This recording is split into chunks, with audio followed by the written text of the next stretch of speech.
Basic ಅಂಕಿಅಂಶಗಳನ್ನು ಹೇಳ್ಬಿಡ್ತೀನಿ. ಅದು ನೋಟು ನಿಮಗೆ ಕೊಡ್ತಾರೆ, ಡೀಟೇಲ್ ನೋಟು. ಆಮೇಲೆ ತಮ್ಮದೇನಾದ್ರು ಪ್ರಶ್ನೆಗಳಿದ್ದರೆ ಕೇಳ್ಬೋದು.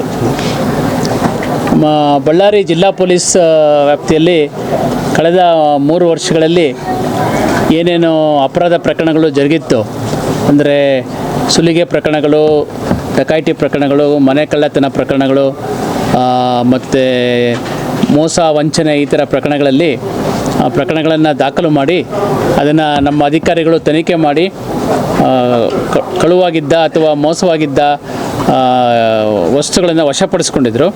ಆ ಎಲ್ಲ ವಶಪಡಿಸ್ಕೊಂಡಂತಹ ವಸ್ತುಗಳನ್ನು ಅದರ ವಾರಸುದಾರರಿಗೆ ವಾಪಸ್ ಕೊಡಬೇಕು ಅಂತ SP ಅವರು ನಿರ್ಧಾರ ಮಾಡಿ ಇವತ್ತು ನಮ್ಮ ಪೊಲೀಸ್ ಇದರಲ್ಲಿ ಏನು ಹೇಳ್ತೀವಿ ಪ್ರಾಪರ್ಟಿ ಪರೇಡ್ ಅಂತ ಅದನ್ನು ಇವತ್ತು ಮಾಡಿದ್ದಾರೆ. ಅದನ್ನು ಅವ್ರಿಗೆ ವಾಪಸ್ ಕೊಡೋಕ್ಕಿಂತ ಮುಂಚೆ ನಾವು ಆ ವಸ್ತುಗಳನ್ನು ವಶಪಡಿಸ್ಕೊಂಡ ನಂತರ ಅದನ್ನು ನ್ಯಾಯಾಲಯಕ್ಕೆ ನಾವು ಹಾಜರುಪಡಿಸಿ ನಂತರ ನ್ಯಾಯಾಲಯದ ಅನುಮತಿಯನ್ನು ಪಡೆದು ಆ ವಾರಸುದಾರರಿಗೆ ನಾವು ವಾಪಸ್ ಕೊಡಬೇಕಾಗುತ್ತೆ. ಆ ಎಲ್ಲ ಪ್ರಕ್ರಿಯೆಗಳನ್ನು ಜರುಗಿಸಿ ನಂತರ ನಾವು ಈಗ ಇವತ್ತಿನ ದಿವಸ ಅವರಿಗೆ ವಾಪಸ್ ಕೊಟ್ಟಿದ್ವಿ. ಕಳೆದ 3 ವರ್ಷಗಳಲ್ಲಿ ಒಟ್ಟು 349 ಈ ರೀತಿಯ ಪ್ರಕರಣಗಳು ವರದಿಯಾಗಿದೆ ಬಳ್ಳಾರಿ ಜಿಲ್ಲೆಯಲ್ಲಿ. ಅದರಲ್ಲಿ 107 ಪ್ರಕರಣಗಳು ಪತ್ತೆಯಾಗಿದೆ ಅಂದರೆ ಪೂರ್ತಿ ಎಲ್ಲ ವಶಪಡಿಸ್ಕೊಂಡಿದ್ದು 107 ಪ್ರಕರಣಗಳು. ಇನ್ನು ಕೆಲವು ಆಂಶಿಕವಾಗಿ ಪತ್ತೆಯಾಗಿದೆ, ಅದರಲ್ಲಿ ಇನ್ನೂ ವಶಪಡಿಸ್ಕೊಳ್ಳೋದು ಬಾಕಿ ಇದೆ. ಹಂಗಾಗಿ ಅವುಗಳನ್ನು ಇದರಲ್ಲಿ ಸೇರಿಸಿಲ್ಲ. 107 ಪ್ರಕರಣಗಳಿವೆ. ಈ 349 ಪ್ರಕರಣಗಳಿಗೆ ಒಟ್ಟು ಸೇರಿದಂತೆ 4,94,00,000ದಷ್ಟು ಮೊತ್ತದ ವಸ್ತುಗಳು ಕಳುವು ಅಥವಾ ಇದು ಆಗಿದೆ. ಅದರಲ್ಲಿ ನಾವು 1,91,00,000ದಷ್ಟು ಮೌಲ್ಯದ ವಸ್ತುಗಳನ್ನು ವಶಪಡಿಸ್ಕೊಂಡಿದ್ದೀವಿ. ಅಂದರೆ ಟೋಟಲ್ಲು ನಮ್ಮ ರಿಕವರಿ ಅಂದರೆ ನಾವೇನು ವಶಪಡಿಸ್ಕೊಂಡಿದ್ದು 39% ಆಗಿದೆ, ಶೇಕಡಾವಾರು 39% ಆಗಿದೆ. ಇದು ಸ್ವಲ್ಪ ಬೇರೆ ಭಾಗಗಳಿಗೆ ಹೋಲಿಸಿ ನೋಡಿದಾಗ ಹೆಚ್ಚು ಅಂತಲೇ ಹೇಳಬೇಕಾಗತ್ತೆ. ಯಾಕೆಂದರೆ ನಮ್ಮ ರಾಜ್ಯದ ಸರಾಸರಿ ವಶಪಡಿಸ್ಕೊಳ್ಳೋಕ್ಕೆ 25% ಇದೆ. ಬಳ್ಳಾರಿಯವರು 39 ಮಾಡಿದ್ದಾರೆ.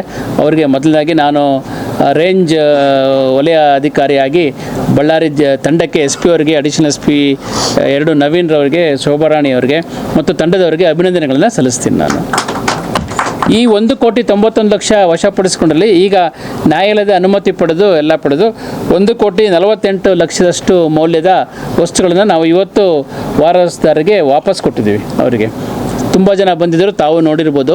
ಇದು ಪೊಲೀಸ್ ಇಲಾಖೆಯಲ್ಲಿ ಬೇರೆ ಎಲ್ಲ ಕೆಲಸಗಳಿಗಿಂತ ಈ ರೀತಿ ಕಳುವಾದ, ಸುಲಿಗೆಯಾದ, ಡಕಾಯಿತಿಯಾದ ವಸ್ತುಗಳನ್ನು ವಶಪಡಿಸಿಕೊಂಡು ಅದು ಯಾರಿಗೆ ನ್ಯಾಯಬದ್ಧವಾಗಿ ಸಲ್ಲಬೇಕಾಗಿರುತ್ತೆ ಅಂತಹ ವ್ಯಕ್ತಿಗಳಿಗೆ ಸಲ್ಲಿಸುವುದು ತುಂಬ ಒಂದು ಸಂತೋಷಕರ ಮತ್ತು ಮನಸ್ಸಿಗೆ ತೃಪ್ತಿ ಕೊಡುವಂತಹ ಕೆಲಸ ಬೇರೆ ಎಲ್ಲ ಕೆಲಸಕ್ಕಿಂತ. ಇದನ್ನು ಬಳ್ಳಾರಿ ಜಿಲ್ಲಾ ಪೊಲೀಸರು ತುಂಬ ಚೆನ್ನಾಗಿ ಮಾಡಿದ್ದಾರೆ. ನೆನ್ನೆ ದಿವಸ SP ಶೋಭಾರಾಣಿ ಅವರು ನನಗೆ ದೂರವಾಣಿ ಮೂಲಕ ಮಾತಾಡಿ ಈ ರೀತಿ ಇವತ್ತು ಪ್ರಾಪರ್ಟಿ ಪರೇಡ್ ಇಟ್ಕೊಂಡಿದ್ದೀವಿ ಸರ್, ತಾವು ಕೂಡ ಬರಬೇಕು ಅಂದರೆ ನಾನು ಭಾಳ ಸಂತೋಷದಿಂದ ಒಪ್ಕೊಂಡೆ. ಯಾಕೆಂದರೆ ಏನು ಕಳುವಾದ ಮಾಲನ್ನು ಸ್ವೀಕರಿಸ್ತಾರೆ ಅಥವಾ ಕಳುವಾದ ವಾಹನಗಳು ವಾಪಸ್ಸು ಸಿಕ್ಕಾಗ ಸ್ವೀಕರಿಸ್ತಾರೆ, ಅವ್ರ ಮನಸ್ಸಲ್ಲಿ ಮುಖದಲ್ಲಿ ಮೂಡುವಂಥ ಒಂದು ಮಂದಹಾಸ, ಒಂದು ಸಂತೋಷ, ಅದು ನೋಡಲಿಕ್ಕೆ ಚೆಂದ. ಕೆಲವ್ರದ್ದು ಮಾಂಗಲ್ಯ ಸರ ಹೋಗಿತ್ತು, ಕೆಲವ್ರದ್ದು ಮೋಟ್ರ್ ಬೈಕ್ ಹೋಗಿತ್ತು, ಕೆಲವು ಚಿನ್ನದ ಸರ ಹೋಗಿತ್ತು, ಕೆಲವ್ರದ್ದು ಮೊಬೈಲ್ ಫೋನ್ಗಳು ಹೋಗಿತ್ತು. ಅವರ ಸಂತೋಷನ ಅವರು ವ್ಯಕ್ತಪಡಿಸ್ತಾರೆ. ನಮಗೆ ಒಂದು ಪೊಲೀಸ್ ಇಲಾಖೆಗೆ ಧನ್ಯವಾದ ಹೇಳ್ತಾರೆ. ಅದೊಂದು ತುಂಬ ಸಂತೋಷ. ಅದರಲ್ಲಿ ಭಾಗವಹಿಸೋದು ಒಂದು ಭಾಳ ಸಂತೋಷದ ಪ್ರಕ್ರಿಯೆ ಅಂತ ನಾನು ಭಾವಿಸ್ಬಿಟ್ಟು ಇವತ್ತು ಒಂದು ಸಮಾರಂಭ ಭಾಗವಹಿಸ್ತೀನಿ.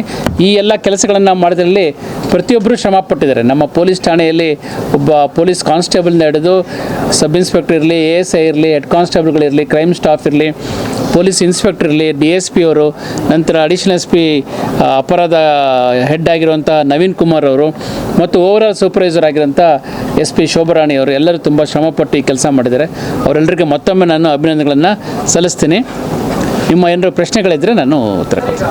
ಅಲ್ಲ, ಇದು ನೋಟೇ ಕೊಟ್ಬಿಡ್ತೀವಿ, ಬೇಕಂದ್ರೆ 1 ನಿಮಿಷದಲ್ಲಿ ಹೇಳ್ತೀನಿ. ನಾನು ಒಟ್ಟು ವಶಪಡಿಸ್ಕೊಂಡಿರೋ 1,91,00,000 ಮಾಲಿನಲ್ಲಿ 95 ಟೂ ವೀಲರ್ಸ್, 2 ಲ್ಯಾಪ್ಟಾಪು,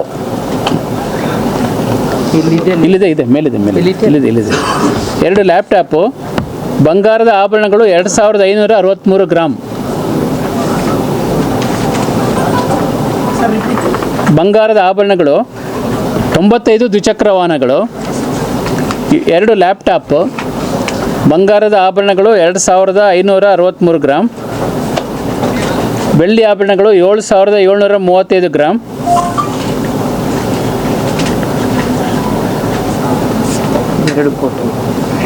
ನಗದು ಹಣ 2,50,00,000 64 ಲಕ್ಷ, 2 ಮೊಬೈಲ್ ಫೋನ್ಗಳು, 300 ಮೀಟರ್ ಕಾಪರ್ ತಂತಿ, 21 ಬ್ಯಾಟ್ರಿಗಳು, ಪಂಪ್ ಸೆಟ್ ಮೋಟಾರ್ 6, ರೈಸ್ ಪ್ಯಾಲೆಟ್ಗಳು 52, CC ಕ್ಯಾಮ್ರಾ 15 ಮತ್ತು ಈ ಥರ ಅನಿಮಲ್ಸ್ ಅಂತ ಇದೆ, ಅದಷ್ಟಿದೆ. ಇದು ನೋಟ್ ಕೊಡ್ತೀರಲ್ಲ? ಇದರಲ್ಲಿ ಡೀಟೇಲ್ ನೋಟ್ ಇದೆ ಪ್ರತಿಯೊಂದೂ. ಈಗ ಒಂದು 2 ನಿಮಿಷದಲ್ಲಿ ನಿಮಗೆಲ್ಲರಿಗೂ ಸರ್ಕ್ಯುಲೇಟ್ ಮಾಡ್ತೀವಿ. ಇದು ಹೈಲೈಟ್ಸು ನಾನು ಹೇಳಿದ್ದು ತಮಗೆ, ಅದಕ್ಕೋಸ್ಕರ.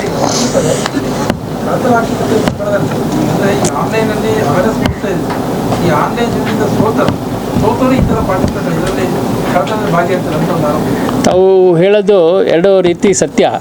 ಒಂದು ಏನಾಗ್ತಿದೆ ತಮಗೆಲ್ಲ ಗೊತ್ತಿದೆ, ತಾವೆಲ್ಲರೂ ಪತ್ರಕರ್ತರಿರೋದ್ರಿಂದ ದಿನ ಬೇಕಾದಷ್ಟು ನ್ಯೂಸ್ ಬರ್ತಾಯಿದೆ. ಬೆಂಗಳೂರಲ್ಲಿ ಜಾಸ್ತಿ ಮತ್ತು ಇತರ ಜಿಲ್ಲೆಗಳು ಜಾಸ್ತಿ. ಈಗ ಹೊಸದಾಗಿ ಆಗ್ತಿರೋದಂದರೆ ಈ ಕಳ್ತನ, ದರೋಡೆ, ಸುಲಿಗೆಲ್ಲ ಸ್ವಲ್ಪ ಕಮ್ಮಿ ಆಗಿದೆ. ಈಗ ಜಾಸ್ತಿ ಆಗ್ತಿರೋದು ಏನು ನಾವು ವೈಟ್ ಕಲರ್ ಕ್ರೈಮ್ಸ್ ಅಂತ ಹೇಳ್ತೀವಿ ಅಥವಾ ಸೈಬರ್ ಕ್ರೈಮ್ಸ್ ಹೇಳ್ತೀವಿ, ಅದು ಜಾಸ್ತಿ ಆಗಿದೆ. ಸಾಕಷ್ಟು ನಾವು ಅವೇರ್ನೆಸ್ ಮೂಡಿಸಿದ್ರು ಕೂಡ ಈ ಸೈಬರ್ ಕ್ರೈಮಿಗೆ ಬಲಿ ಆಗ್ತಿರೋರು ಜಾಸ್ತಿ ವಿದ್ಯಾವಂತರೇ. ನೀವೆಲ್ಲ ಸ್ವಲ್ಪ ನೀವು ಬರ್ತಿರೋಂಥ ವರದಿಗಳನ್ನು ಗಮನಿಸಿದರೆ ವಿದ್ಯಾವಂತರೇ, ದೊಡ್ಡ ದೊಡ್ಡ ಪೊಸಿಷನ್ಲಿದ್ದವರೇ, ರಿಟೈರ್ ಆದರೆ ಬಲಿ ಬೀಳ್ತಾ ಇದ್ದಾರೆ. ಈಗ ಈ ಕಳೆದ ಒಂದು ವಾರದಲ್ಲೇ ಸುಮಾರು 1 ಕೋಟಿ, 2 ಕೋಟಿ, 3 ಕೋಟಿ ದುಡ್ಡು ಆಗ್ತಾಯಿದ್ದಾರೆ ಡಿಜಿಟಲ್ ಅರೆಸ್ಟ್ ಅಂತ. ಇವತ್ತಿನ ದಿನಪತ್ರಿಕೆಗಳಲ್ಲಿ ಇನ್ನೊಂದು ಹೊಸದು ನೋಡಿದೆ ನಾನು. ಪೊಲೀಸರು ಅಂತ ಹೇಳ್ಕೊಂಡು ಮನೆಗಳಿಗೆ ಬಂದು ನ್ಯಾಯಾಲಯದ ವಾರೆಂಟ್ ಇದೆ, ಪೊಲೀಸ್ ಇಲಾಖೆ ವಾರೆಂಟ್ ಇದೆ ಅಂತ ಮನೆಗೆ ನುಗ್ಗಿ ಹೆದರಿಸಿ ದುಡ್ಡು ವಸೂಲು ಮಾಡ್ತಿರೋದು ಹೊಸದೊಂದು ದಂಧೆ ಪ್ರಾರಂಭ ಆಗಿದೆ. ಇದಕ್ಕೆ ಸಾಕಷ್ಟು ನಮ್ಮ ಒಂದು SP ಬಳ್ಳಾರಿಯವರ ಅಡಿಯಲ್ಲಿ ಜಾಗೃತ್ ಸೆಲ್ ಅಂತಲೇ ಒಂದಿದೆ. ಜಾಗೃತಿ ಅಂದರೆ ಈ ಸೈಬರ್ ಕ್ರೈಮ್ ಬಗ್ಗೆ ಜಾಗೃತಿ ಮೂಡಿಸೋದು. ಸಾಕಷ್ಟು ಅದರಲ್ಲಿ ವಿಡಿಯೋಗಳನ್ನು, ಪ್ರಚಾರ ಸಾಮಗ್ರಿಗಳನ್ನು, ರೀಲ್ಸ್ನ ಮಾಡಿ ನಾವು ಹಾಕ್ತಾ ಇದ್ರೂ ಕೂಡ ಸಾಕಷ್ಟು ಜನ ಅದು ಮೋಸ ಹೋಗ್ತಿದ್ದಾರೆ. ಎರಡನೇದು ತಾವೇನು ಹೇಳ್ತಾ ಇದ್ದೀರಿ ಅಂದರೆ, ಕೆಲವು ಯುವಕರು ಇವರು ಆನ್ಲೈನ್ ಗೀಳಿಗೆ ಚಟ ಬಿಟ್ಟು ಆನ್ಲೈನಲ್ಲಿ ಜೂಜಾಟ ಆಡಿ ಎಲ್ಲ ದುಡ್ಡು ಕಳ್ಕೊಂಡು ನಂತರ ಆ ದುಡ್ಡನ್ನು ರಿಕವರಿ ಮಾಡ್ಕೊಳ್ಳೋಕ್ಕೆ ಕಳ್ತನದ ದಾರಿ ಹಿಡಿದಿರೋದು ಕೂಡ ನಮ್ಮ ಗಮನಕ್ಕೆ ಬಂದಿದೆ. ಅದು ಇಲ್ಲ ಅಂತ ಹೇಳೋದಿಲ್ಲ. ಬಟ್ ಇವತ್ತಿನ ಒಂದು ಪ್ರಕರಣಗಳಲ್ಲಿ ಆ ಥರದ್ದು ಯಾವುದೋ ನಮ್ಮಲ್ಲಿ ಕಂಡು ಬಂದಿಲ್ಲ. ಇದೆಲ್ಲ ರೆಗ್ಯುಲರ್ ಥೆಫ್ಟು ಮತ್ತು ರಾಬರಿ ಮಾಡಿರೋರು. ಬಟ್ ಇನ್ನೂ ದೊಡ್ಡ ಸಿಟಿಗಳಲ್ಲಿ, ದೊಡ್ಡ ಸಿಟಿ ಅಂದರೆ ಸದ್ಯಕ್ಕೆ ನಮ್ಮ ಕರ್ನಾಟಕದಲ್ಲಿ ಬೆಂಗಳೂರು ಅಂತಲೇ ಹೇಳ್ಬೋದು. ಬೆಂಗಳೂರು ಸಿಟಿಯಲ್ಲಿ ಆ ಥರ ಆಗಿದೆ, ಮರ್ಡರ್ಗಳು ಕೂಡ ಆಗಿದೆ. ಆದಷ್ಟು ನಾವು ಜಾಗೃತಿ ಮೂಡಿಸ್ಲಿಕ್ಕೆ ಪ್ರಯತ್ನ ಪಡ್ತಾ ಇದ್ದೀವಿ. ಯಾವ ರೀತಿ ಆನ್ಲೈನ್ ಜೂಜಾಟ ಇದೆಲ್ಲ ಮಾಡಬೇಡಿ ಅಂತ, ಮತ್ತು ಸೈಬರ್ ವಂಚನೆಗೆ ಬಲಿಯಾಗಬೇಡಿ ಅಂತ ಹೇಳ್ತಾ ಇದ್ದೀವಿ. ಇನ್ನೂ ಒಂದು ಈ ಸಂದರ್ಭದಲ್ಲಿ ನಾನು ಹೇಳೋದೇನಂತಂದರೆ, ನಿಮ್ಮ ಮೊಬೈಲಿಗೆ ಯಾವುದೇ ಅಪರಿಚಿತ ಕರೆ ಬಂದರೆ ಎತ್ತಕ್ಕೆ ಹೋಗಬೇಡಿ. ಸುಮ್ಮನೆ ಅದಕ್ಕೊಂದು ಮೆಸೇಜ್ ಕಳಿಸಿ, ಯಾರು ನೀವು ಏನು ಅಂತ. ಅವ್ರು ನಿಜವಾಗ್ಲೂ ನಿಮ್ಮ ಫ್ರೆಂಡು ಯಾರಾಗಿ ನಿಮಗೆ ನಂಬರ್ ಮಿಸ್ ಆಗಿದ್ದರೆ ಅವ್ರು ಕಳಿಸ್ತಾರೆ, ನಾನು ಇಂಥವನು ನಿಮ್ಮ ಸ್ನೇಹಿತ ಅಂತ. ಅವಾಗ ಬೇಕಾದ್ರೆ ವಾಪಸ್ ಫೋನ್ ಮಾಡ್ಬೋದು. ಇಲ್ಲಾಂದರೆ ಅಪರಿಚಿತ ಫೋನ್ ಎತ್ತಕ್ಕೂ ಅವಶ್ಯಕತೆ ಎಲ್ಲ, ಎತ್ತೋದು ಬೇಡ. ಯಾಕೆಂದರೆ ತುಂಬ ಜನ ಇದಕ್ಕೆ ವಂಚನೆಗೆ ಒಳಗಾದವ್ರಿಗೆ ನಾನು ಕೆಲವ್ರಿಗೆ ಕೇಳಿದೆ, ಏನು ನೀವು ಇಷ್ಟೆಲ್ಲ ಎಜುಕೇಟೆಡ್ ಆಗಿ ಹೆಂಗೆ ಈ ಡಿಜಿಟಲ್ ಅರೆಸ್ಟ್ ಇದೆಲ್ಲ ಬಿಟ್ಬಿಡಿ. ಇಲ್ಲ, ಏನೋ ಅವ್ರು ಫೋನ್ ಮಾಡಿದ್ರು ಒಂಥರ ನಮಗೆ ಇದಾಗೋಗ್ಬಿಡ್ತು, ಮೋಡಿ ಆದಂಗೆ ಹೊಡ್ತು ಅಂತ ಹೇಳ್ತಾರೆ. ಅದು ಕೆಲವ್ರಿಗೆ ಆ ರೀತಿ ಆಗ್ಬೋದೇನೋ, ಬಹುಶಃ ಒಬ್ಬರೇ ಇರೋರಿಗೆ ಅಥವಾ ವಯಸ್ಸಾದವ್ರಿಗೆ ಇವ್ರಿಗೆ ಏನೋ ಭಯ ಉತ್ಪತ್ತಿ ಆಗ್ಬೋದು. ಆದರೆ ತಮ್ಮದು ಒಂದು ಅದರಲ್ಲಿ ಪಾತ್ರ ಭಾಳ ಮಹತ್ವದಿದೆ. ಹೆಚ್ಚು ನ್ಯೂಸ್ ಪೇಪರಲ್ಲಿ, ಟಿ ವಿನಲ್ಲಿ ಅದು ಬರ್ತಾ ಇದ್ದರೆ ಸ್ವಲ್ಪ ಕಮ್ಮಿ ಆಗುತ್ತೆ ಬಹುಶಃ. ನಾವು ಮೊನ್ನೆ Bengaluru city police figure release ಮಾಡೋದ್ರಲ್ಲಿ ಸ್ವಲ್ಪ ಹೋದ ವರ್ಷಕ್ಕೆ ಹೋಲಿಸಿದ್ರೆ ಒಂದು ಸ್ವಲ್ಪ ಕಮ್ಮಿ ಆಗಿದೆ, ಒಂದು 10% ಕಮ್ಮಿ ಆಗಿದೆ ಇದು ಏನು ಸೈಬರ್ ಕ್ರೈಮ್. ಯಾಕಂದರೆ ಜಾಸ್ತಿ ಜಾಗೃತಿ ಮೂಡ್ತಾ ಇರೋದ್ರಿಂದ ಸ್ವಲ್ಪ ಜನರಿಗೆ ಒಂದು ಅವೇರ್ನೆಸ್ ಬಂದಿದೆ ಅಂತ ಅನ್ಕೊಬೋದು ನಾವು. ನಮ್ಮ ಬಳ್ಳಾರಿ ಅಂತ ಜಿಲ್ಲೆಯಲ್ಲಿ 15 ಕೋಟಿ ರೂಪಾಯಿ ಹಣ ಕಳ್ಕೊಂಡಿದ್ದಾರೆ ನಮ್ಮ ಜನ ವಂಚನೆಗೆ ಒಳಗಾಗಿ. ಡಿಜಿಟಲ್ ಅರೆಸ್ಟು ಅಥವಾ ನಿಮ್ಮದು ನೀವು ಶೇರಲ್ಲಿ ಇನ್ವೆಸ್ಟ್ ಮಾಡಿ ಅಂತೆಲ್ಲ ಹೇಳಿ, ಅದರಲ್ಲಿ ನಾವು ಸುಮಾರು 3,63 ಲಕ್ಷ ಅಷ್ಟೇ ವಸೂಲು ಮಾಡೋಕ್ಕೆ ಸಾಧ್ಯ ಆಗಿದೆ ನಮಗೆ. ಇಲ್ಲ, 3 ವರ್ಷದ್ದು 15 ಕೋಟಿ ಅಷ್ಟು. ಡಿಜಿಟಲ್ ಅರೆಸ್ಟ್ ಅಂದರೆ ನಿಮ್ಗೇನು ಗೊತ್ತಿದೆ, ಒಬ್ಬರು ಫೋನ್ ಮಾಡ್ತಾರೆ, ನೀವು ಗೊತ್ತಿಲ್ಲದಂಗೆ ಯಾವುದೋ ಫೋನ್ ಎತ್ಕೋತೀರಾ. ಈ ಕೆಲವು ಮೊಬೈಲಲ್ಲಿ ಪರವಾಗಿಲ್ಲ, ನಂಬರ್ ಬಂದರೆ ಫ್ರಾಡ್ ನಂಬರು ಅಥವಾ ಸ್ಕ್ಯಾಮ್ ನಂಬರ್ ಅಂತ ಬರುತ್ತೆ, ನೀವು ನೆಗ್ಲೆಕ್ಟ್ ಮಾಡ್ಬೋದು. ಕೆಲವು ಮೊಬೈಲಲ್ಲಿ ಅದು ಬರಲಿಲ್ಲ ಅಂದರೆ ಅವ್ರು ಫೋನ್ ಎತ್ಕೊಂಡ್ಬಿಟ್ಟು ತಮ್ಮನ್ನು ಪರಿಚಯ ಮಾಡ್ಕೋತಾರೆ. ನಾನು ಬಾಂಬೆ ACP ಮಾತಾಡ್ತಾ ಇರೋದು, ಕ್ರೈಮ್ ಮಾತಾಡ್ತಾ ಇರೋದು. ನಿಮ್ಮ ಡೀಟೇಲ್ಸ್ ಎಲ್ಲ ಅವ್ರಿಗೆ ಮೊದಲೇ ಗೊತ್ತಿರುತ್ತೆ. ನಿಮ್ಮ ಹೆಸರು ಇದಲ್ವಾ, ನೀವು ಇದನ್ನ ಕೆಲಸ ಮಾಡ್ತಿರಲ್ವಾ, ನಿಮಗೆ ನಿಮ್ಮದು ಈ ಫೋನ್ ನಂಬರ್ ಅಲ್ವಾ, ಹಾಗೆ ಹೇಗೆ ಅಂತ ಫಸ್ಟು ಪರಿಚಯ ಮಾಡಿಕೊಂಡು, ನಿಮ್ಮ ಹೆಸರಿನಲ್ಲಿ ಒಂದು ಕೊರಿಯರ್ ಬಂದಿದೆ, ಕೊರಿಯರ್ ಫಾರಿನ್ಗೆ ಹೋಗಿದೆ, ಆ ಕೊರಿಯರಲ್ಲಿ ಡ್ರಗ್ಸ್ ಇದೆ, ಬೇರೆ ಬೇರೆ ವಸ್ತುಗಳಿದೆ, ಈ ಹಿನ್ನೆಲೆಯಲ್ಲಿ ನಿಮ್ಮ ಮೇಲೆ ಕೇಸ್ ಮಾಡ್ತಾಯಿದ್ದೀವಿ, ನಿಮ್ಮ ಕೇಸನ್ನು ಮುಂದಿನ ವಿಷಯನ CBI ಅಧಿಕಾರಿ ಹೇಳ್ತಾರೆ, ನೀವು ತಕ್ಷಣ ನೀವು ವಿಡಿಯೋ ಕಾಲ್ ಅಥವಾ ಸ್ಕೈಪ್ ಕಾಲ್ ಮಾಡಿ ಅಂತ ಹೇಳ್ತಾರೆ. ನಿಮ್ಮಲ್ಲಿ ಬಹುಶಃ ಸ್ಕೈಪ್ ಇಲ್ಲ ಅಂತಂದರೆ ಸ್ಕೈಪ್ ಡೌನ್ಲೋಡ್ ಮಾಡ್ಕೊಳ್ಳಿ ಅಂತ ಹೇಳ್ತಾರೆ. ಸ್ಕೈಪ್ ಡೌನ್ಲೋಡ್ ಮಾಡಿಸಿದ ಮೇಲೆ ನೀವು ಮಾತಾಡಿದಾಗ ನಿಮಗೆ ಅಲ್ಲೊಂದು ಜಾಗ ಕಾಣಿಸುತ್ತೆ. ಅದು ನೋಡಿದ್ರೆ ಥಿಯೇಟ್ರ್ ಸಿನಿಮಾದಲ್ಲಿ ಏನು ಕಾಣಿಸುತ್ತೆ ಹಂಗೆ ನಮ್ಮ ಪೊಲೀಸ್ ಸ್ಟೇಷನ್ ತನಕ ಕಾಣುತ್ತೆ. ಅಲ್ಲೊಬ್ಬ ಅಧಿಕಾರಿ ಕೂತಿರ್ತಾರೆ, ಅಕ್ಕಪಕ್ಕ ಪೊಲೀಸರೆಲ್ಲ ಓಡಾಡ್ತಾ ಇರ್ತಾರೆ. ಸೆಟ್ ಅದು ಕ್ಲಿಯರಾಗಿ ಮಾಡಿರೋ ಸೆಟ್ಟು. ಅಲ್ಲೊಬ್ಬರು ಕೂತ್ಕೊಂಡು ಮಾತಾಡ್ತಾರೆ, ನಾನು ಪೊಲೀಸ್ ಇನ್ಸ್ಪೆಕ್ಟ್ರು, ನಾನು ACP ಬಾಂಬೆ ಕ್ರೈಮ್ ಬ್ರಾಂಚಿಂದ ಮಾತಾಡ್ತಿರೋದು, ನೀವು ಶ್ರೀನಿವಾಸ್ ಅಲ್ವಾ, ನಿಮ್ಮ ಹೆಸರಿನಲ್ಲಿ ಡ್ರಗ್ಸ್ ಹೋಗಿದೆ, ನಾವು ಈಗ ಸೀಸ್ ಮಾಡಿದ್ದೀವಿ, ನಿಮ್ಮನ್ನೀಗ ನಾವು ಅರೆಸ್ಟ್ ಮಾಡಬೇಕು ಅಂತ ಹೇಳ್ತೀವಿ. ನೀವೇನು ಮಾಡ್ತೀರಾ? ಸಾಮಾನ್ಯ ಜನ ಆದರೆ ಭಯ ಪಡ್ಕೊಂಡು ಇಲ್ಲ ನಾನು ಕಳಿಸಿಲ್ಲ, ಇಲ್ಲ ನೀವು ಕಳಿಸಿದ್ದೀರಾ ಅಂತ ಅವ್ನು ಹೇಳ್ತಾನೆ. ಇಲ್ಲ ನಾನು ದಯಮಾಡಿ ನನ್ನ ಅರೆಸ್ಟ್ ಮಾಡಿಬಿಡಿ, ನಾನು ತಪ್ಪು ಮಾಡಿಲ್ಲ, ನನಗೇನು ಸಹಾಯ ಮಾಡಿ ಅಂತ ನೀವು ಕೇಳಿದ್ರೆ ಆಯಿತು ನಿಮಗೆ ಸಹಾಯ ಮಾಡ್ತೀವಿ, ಈಗ CBI ಅಧಿಕಾರಿ ಮಾತಾಡ್ತಾರೆ ಅಂತ ಇನ್ನೊಬ್ರಿಗೆ ಕೊಡ್ತಾರೆ. ಅವ್ರು ಯಾರೋ CBI ಅಧಿಕಾರಿ ಥರ ಮಾತಾಡ್ಬಿಟ್ಟು ಆಯಿತು ನಿಮಗೆ ನಾವು ಸಹಾಯ ಮಾಡ್ತೀವಿ, ನಿಮಗೆ ಸಹಾಯ ಮಾಡಬೇಕು ಅಂದರೆ ಈಗ ನಾವು ಫಸ್ಟ್ ಒಂದು ಕೇಸ್ ರಿಜಿಸ್ಟರ್ ಮಾಡ್ತೀವಿ, ಆಮೇಲೆ ನೀವು ಎಲ್ಲ ಕಳಿಸಿರೋ ಡ್ರಗ್ಸ್ ಇದ್ರದ್ದು ವ್ಯಾಲ್ಯೂ ಇಷ್ಟು ಕೋಟಿ ಆಗುತ್ತೆ, ಇದಕ್ಕೆ ನೀವು ಡಿಪಾಸಿಟ್ ಆಗಿ ಒಂದು ಬ್ಯಾಂಕ್ ಅಕೌಂಟ್ ನಂಬರ್ ಕೊಡ್ತೀನಿ, ಅದಕ್ಕೆ ಇಷ್ಟು ದುಡ್ಡನ್ನು ನೀವು ಹಾಕಬೇಕು, ಇಷ್ಟು ದುಡ್ಡು ಹಾಕಿದ ಮೇಲೆ ಅದು ಡಿಪಾಸಿಟ್ ಆಗಿರುತ್ತೆ, ನಾವು ನಿಮ್ದು ಎಲ್ಲದು ಎನ್ಕ್ವೈರಿ ಮಾಡಿ ನಿಮ್ದೇನು ತಪ್ಪಿಲ್ಲ ಅಂದಮೇಲೆ ನಿಮ್ಗೆ ವಾಪಸ್ ಹೇಳ್ತೀವಿ, ನಿಮ್ಗೆ ಆ ಅಕೌಂಟಿಂದ ನಿಮಗೆ ದುಡ್ಡು ಕಳಿಸ್ತೀವಿ ಅಂತ ಹೇಳ್ತಾರೆ. ನೀವೇನು ಮಾಡ್ತೀರಿ? ಅಲ್ಲಿ ತನಕ ನೀವು ಯಾರ ಹತ್ರನೂ ಮಾತಾಡಬಾರ್ದು, ಯಾರಿಗೂ ಹೇಳಬಾರ್ದು, ನಿಮ್ಮ ಮನೆಯವ್ರಿಗೂ ಹೇಳಬಾರ್ದು. ಯಾರಿಗಾರು ಹೇಳಿದರೆ ನಿಮ್ಮನ್ನು ನಾವು ಬಂದು ಅರೆಸ್ಟ್ ಮಾಡ್ತೀವಿ. ಇದನ್ನು ಡಿಜಿಟಲ್ ಅರೆಸ್ಟ್ ಅಂತ ಹೇಳ್ತಾರೆ. ಅಂದರೆ ಡಿಜಿಟಲ್ ತಂತ್ರಾಂಶ ಮೂಲಕ ಕೆಲವರು ಎಷ್ಟೋ ಜನ ಬೆಂಗಳೂರಲ್ಲಿ ಒಬ್ಬರು ಇಂಜಿನಿಯರು 1 ತಿಂಗಳು ಮನೆಯಿಂದ ಹೋಗಿ ಹೋಟ್ಲಲ್ಲಿ ರೂಮಲ್ಲಿ ವಾಸ ಮಾಡಿಕೊಂಡು ಯಾರಿಗೂ ಹೇಳ್ದಲ್ಲೇ ಅವ್ರಿಗೆ ದುಡ್ಡು ಹಾಕಿದ್ದಾರೆ 1 ತಿಂಗಳಲ್ಲಿ 11 ಕೋಟಿ ರೂಪಾಯಿ. ಇತ್ತೀಚೆಗೆ ತಾನೇ ಪೇಪರ್ ಒಂದಿತ್ತು ಓದಿರ್ಬೋದು. ಅವ್ರ ಥರ 11 ಕೋಟಿ ಎಲ್ಲಿತ್ತೋ ಹೆಂಗೆ ಹಾಕಿರೋ ಗೊತ್ತಿಲ್ಲ. ಅವ್ರು ಆಮೇಲೆ ನಂಬರ್ ಕೊಡ್ತಾರೆ, ಇವರು ಅದನ್ನು ದುಡ್ಡೆಲ್ಲ ಪಾಸ್ ಮಾಡ್ತಾರೆ. ಪಾಸ್ ಮಾಡಿಬಿಟ್ಟು ಒಂದು ದಿವಸ ಅವ್ನು ಯಾವಾಗ ಗೊತ್ತಾಗುತ್ತೆ ಇವನ ಹತ್ರ ಇನ್ನೇನಿಲ್ಲ ಅಂತ ಅವನು ನಾಪತ್ತೆ ಆಗ್ಬಿಡ್ತಾನೆ. ಇವ್ರು ಏನೇ ಫೋನ್ ಮಾಡಿದ್ರು ಯಾರೂ ಫೋನ್ ಎತ್ಕೊಳ್ಳಲ್ಲ. ಅವಾಗ ಅವರು ಪೊಲೀಸ್ ಹತ್ರ ಬಂದು ಈ ಥರ ಪ್ರಾಬ್ಲಮ್ ಅಂತ ಹೇಳ್ತಾರೆ. ಅದಕ್ಕೆ ನಾನು ಏನು ಹೇಳೋದು ಅಂದರೆ, ಯಾವುದೇ ಅಪರಿಚಿತ ಕರೆ ಬಂದರೆ ಎತ್ತಕ್ಕೆ ಹೋಗ್ಬಿಡಿ. ಅದೇನೇ ಆಗಲಿ, ನಮಗೆ ನಿಜವಾದ ನಮ್ಮ ಸ್ನೇಹಿತ ಆಗಿದ್ದರೆ ಒಂದಲ್ಲ 4 ಸರಿ ಕರೆ ಮಾಡ್ತಾನೆ. ಇಲ್ಲ ನೀವು ಒಂದು ಮೆಸೇಜ್ ಕಳಿಸಿದರೆ ಯಾರು ಅಥವಾ ಹೂ ಅಂತ ಕಳಿಸಿದ್ರೆ ನಿಜವಾದ ನಮ್ಮ ಸ್ನೇಹಿತ ಆದರೆ ಅವರು ವಾಪಸ್ ಮಾಡ್ತಾರೆ. ನಾನು ನಿಮ್ಮ ಸ್ನೇಹಿತ ಸೋ ಅರ್ಜೆಂಟಾಗಿ ನಿಮ್ಮ ಹೆಲ್ಪ್ ಬೇಕಾಗಿದೆ ಅಥವಾ ನಿಮ್ಮ ಹತ್ರ ಮಾತಾಡಬೇಕಾಗಿದೆ ಅಂತ. ಕರೆಕ್ಟ್ ತಾನೆ? ಅವಾಗ ನೀವು ಆ ನಂಬರಿಗೆ ಮಾಡಿರಾಯ್ತು, ನಿಮಗೆ ಗೊತ್ತಾಗುತ್ತೆ. ಅಥವಾ ನೀವೇನಾದ್ರು ಎತ್ಕೊಂಡ್ರಿ ಅಂತ ಇಟ್ಕೊಳ್ಳಿ, ಯಾರಿಗೆ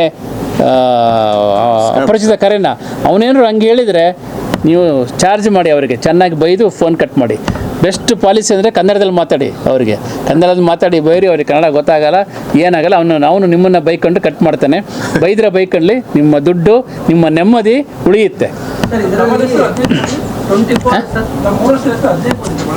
ಹೌದು, 15 ಕೋಟಿ 10 ಲಕ್ಷ ರಿಕವರಿ ಆಗಿರೋದು 3 ಕೋಟಿ 63 ಲಕ್ಷ. ಯಾವುದು 3 ಇಯರ್ಸ್? ಅಲ್ಲ ಜನವರಿ 1ರಿಂದ 24ವರೆಗೂ ಇಲ್ಲಿದೆ ನೋಡಿ, ಇಲ್ಲಿ ಕೊಟ್ಟಿದೆ ಮೇಡಮ್ ಅವ್ರ ಪ್ರಶ್ನೆ. ಇವಾಗ ನಾವೇನು ಈ ವರ್ಷ ರಿಕವರಿ ಮಾಡಿದೀವಿ, ಅದರಲ್ಲಿ ಹಳೆಯ ವರ್ಷದ್ದು ಕೂಡ ಇದೆ, ಪ್ರಕರಣಗಳು ಕೂಡ ಇದೆ. ಈ ವರ್ಷ ರಿಕವರಿ ಆಗಿದ್ದು ಈ ಜನವರಿಯಿಂದ ಡಿಸೆಂಬರ್. ಹೌದು, ಇವಾಗ ಕಳ್ಳರು ಸಿಕ್ಕಿದಾಗ ಹಳೇದು ಹೇಳಿ ಕೇಸ್ಗಳು ಹಳೇದು ಅದು ಸೇರಿದೆ. ಬಟ್ ನಾವು ವಶಪಡಿಸ್ಕೊಂಡಿದ್ದು ಈ ವರ್ಷದಲ್ಲಿ. ಸ್ವಲ್ಪ ಗ್ಯಾಂಗ್ ಯೂಸ್ ಮಾಡಿ ಸ್ವಲ್ಪ ಮೋಸ ಮಾಡ್ತಿರೋದು ಸ್ವಲ್ಪ ನಮ್ಮ ವಿಜಯನಗರ ಜಿಲ್ಲೆಯಲ್ಲಿದೆ. ಅದನ್ನು ಅಲ್ಲಿ ತಿಳಿಸ್ತೀನಿ. ಸರ್, ಇಲ್ಲಿ ಕುರುಗೋಡು ಜಾತ್ರೆ ವಿಚಾರದಲ್ಲಿ ಒಂದು ಕೇಳಿ ಬಂತು. ಅದರಿಂದಾಗಿ ಅದೇ ಜಾತ್ರೆನಲ್ಲಿ ಏನು ಮಾಡ್ತಾರೆ ಅಂದರೆ, ಬೇರೆ ಬೇರೆ ಜಿಲ್ಲೆಗಳಿಂದ ಕೆಲವರು ಸರಗಳರು ಮತ್ತು ಕಳ್ತನ ಮಾಡೋರು ಬರ್ತಾರೆ. ಅವರೊಂದು ಗುಂಪು ಕಟ್ಕೊಂಡು ಬಂದು ಅವರು ಪರ್ಟಿಕ್ಯುಲರ್ ಗ್ಯಾಂಗ್ ಅಂತಲ್ಲ, ಎಲ್ಲ ಜಾತ್ರೆಗಳಲ್ಲೂ ಬರ್ತಾರೆ. ಅದಕ್ಕೆ ನಾವು ಜಾತ್ರೆಗಳಲ್ಲಿ ಬಂದೋಬಸ್ತ್ ಮಾಡ್ಬೇಕಾದ್ರೆ ಏನು ಮಾಡ್ತೀವಿ, ಸುತ್ತಮುತ್ತಲಿನ ಜಿಲ್ಲೆಗಳಿಗೆಲ್ಲ ಒಂದು ಮೆಸೇಜ್ ಕಳಿಸ್ತೀವಿ, ನಿಮ್ಮಲ್ಲಿ ನುರಿತ ಅಪರಾಧ ಪರಿಣಿತ ವ್ಯಕ್ತಿಗಳಿದ್ದರೆ ಕಳಿಸ್ಕೊಡಿ ಜಾತ್ರೆಯಲ್ಲಿ ಅಂತ. ಸ್ವಲ್ಪ ಅವ್ರಿಗೆ ಒಂದು ಅನುಭವ ಇರುತ್ತೆ, ನೋಡ್ತಾ ಇದ್ದಂಗೆ ಯಾರು ನಿಜವಾದ ಭಕ್ತರು, ಯಾರು ಕಳ್ತನ ಮಾಡೋಕ್ಕೆ ಬಂದಿರಂತ ಗೊತ್ತಾಗಿ ತುಂಬ ಅವಾಯ್ಡ್ ಆಗಿದೆ.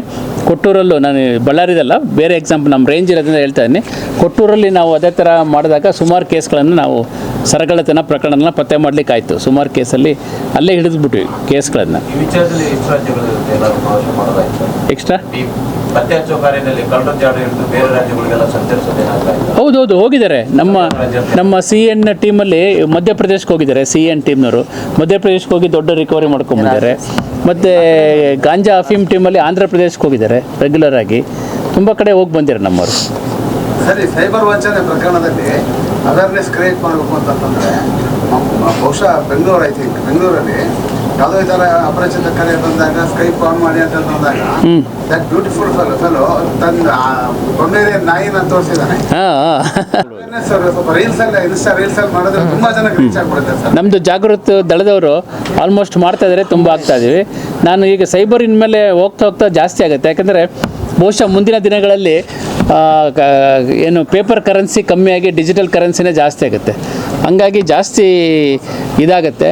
ಇನ್ನೂ ಒಂದು ಸಜೆಷನ್ ನಾನು ಏನಂತಂದರೆ, ನೀವು ಡಿಜಿಟಲ್ ಕರೆನ್ಸಿ ಉಪಯೋಗಿಸಿ, ಆದರೆ ಆ ಅಕೌಂಟಲ್ಲಿ ಜಾಸ್ತಿ ದುಡ್ಡು ಇಟ್ಕೊಂಬಿಡಿ. ಎಷ್ಟು ಬೇಕು ಒಂದು 15 ದಿವಸಕ್ಕೆ ಅಷ್ಟೇ ಇರಲಿ. ನಂತರ ಒಂದು 15 ದಿವಸ ಆದಮೇಲೆ ಮತ್ತೆ ಅದಕ್ಕೆ ಹಾಕ್ಕೊಳ್ಳಿ. ನಿಮ್ಮದು ಮೇನ್ ಅಕೌಂಟ್ ಬ್ಯಾಂಕಲ್ಲಿ ಇರಲಿ, ನಾನ್ ಡಿಜಿಟಲ್ ಅಕೌಂಟ್ ಇರಲಿ. ಅದನ್ನು ಇರೋ ದುಡ್ಡನ್ನು ಸೇಫಾಗಿ ಇಟ್ಕೊಳ್ಳೋಕ್ಕೆ ಅದೇನು FD ಮಾಡ್ತಿರೋ ಅಥವಾ ಅದನ್ನು ಯಾವುದು ಲಿಂಕ್ ಇಲ್ದಂಗೆ ಮಾಡ್ಕೊತಿರೋ ಏನೋ ಮಾಡ್ಕೊಳ್ಳಿ.